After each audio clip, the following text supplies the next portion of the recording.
everybody. My next guest is a best-selling author, successful film and television producer, and the man who inspires millions each week through his message of positivity and faith. I can't even tell you what the man means to me. Please welcome back my friend, Bishop T.D. Jakes.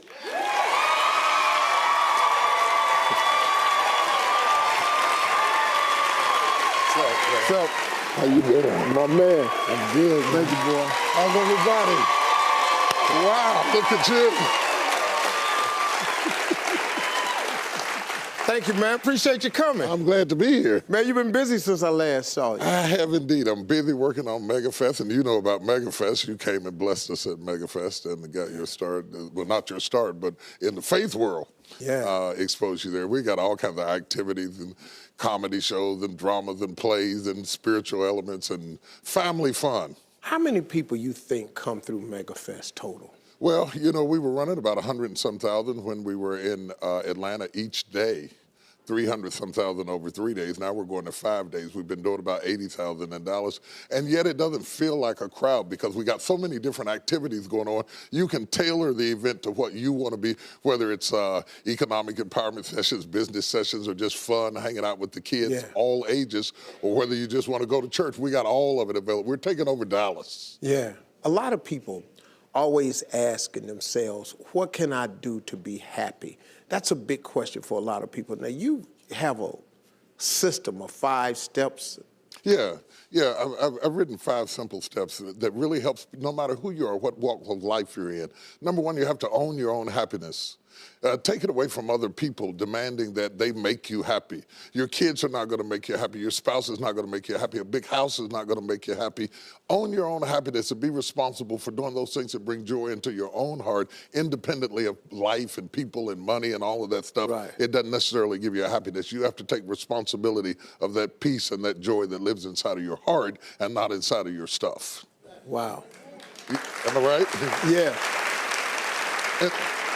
And the second thing that I think people need to do is challenge their own story, because people torment themselves by how they see their life. They've told themselves a story as if it were the truth when it is really a perspective truth. And sometimes you've narrated a story that you beat yourself to death with. Challenge your own story. Change the way you talk to yourself about who you are and what happened to you and what you're going to do in your life. You wrote the script. Change the story. Change the dialogue. You can, am I right? You know? Yeah. The third thing that I think is very important is to enjoy the journey, not the destination. A lot of us delay our happiness. When I get to this level, when I get my degree, when I get the kids, when I get married, I'm going to be happy. Enjoy the journey. Enjoy the whole step, the whole process. Every day that you get up to strive for whatever it is you're after. You know, I'm a goal-oriented guy. Yeah, absolutely. But you don't celebrate when you get to the finish line. Celebrate all along the way. Celebrate all along the way. Yeah, man.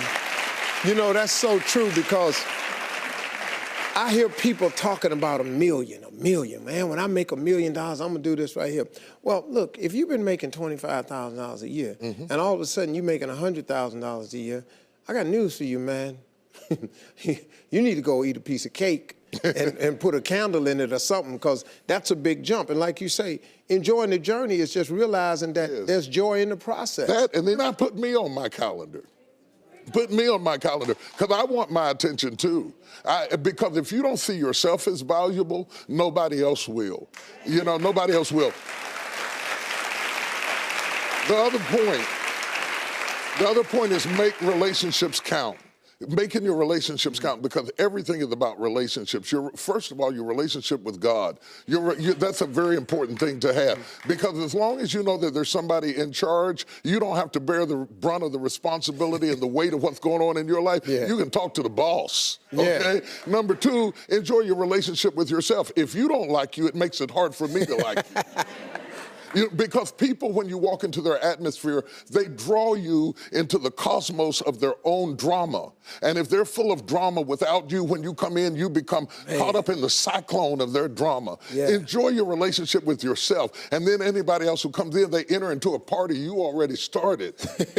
You understand? Yeah, yeah. And then the relationship with your kids, the relationship with your spouse, the relationship with your friends, taking time to enjoy the relationships, because there is no fruit. Nature teaches us that there is no fruit without relationships.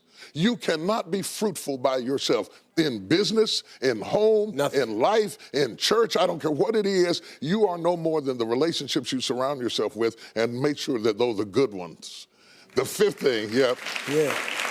No, go ahead. I'm loving it, man. Is this good? Yeah, this is really good. The fifth thing that I really ascribe to is balance work with play.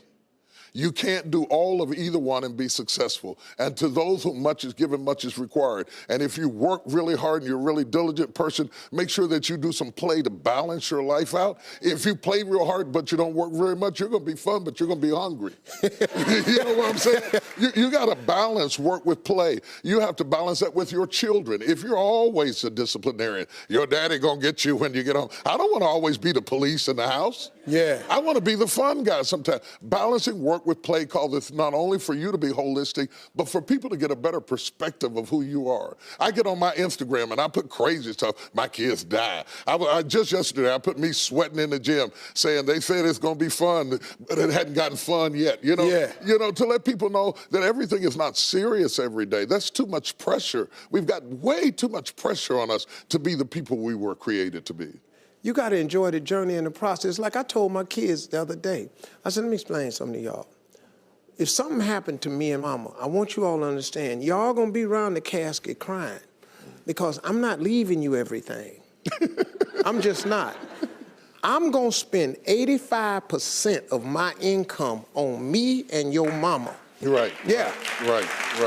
I'm gonna leave about 5–10%. That's it. The rest of the money, me and your mama going somewhere. We can, Dad, we can't go on vacation. No, I want to be just with your mother. Well, here's the thing that people don't understand about children.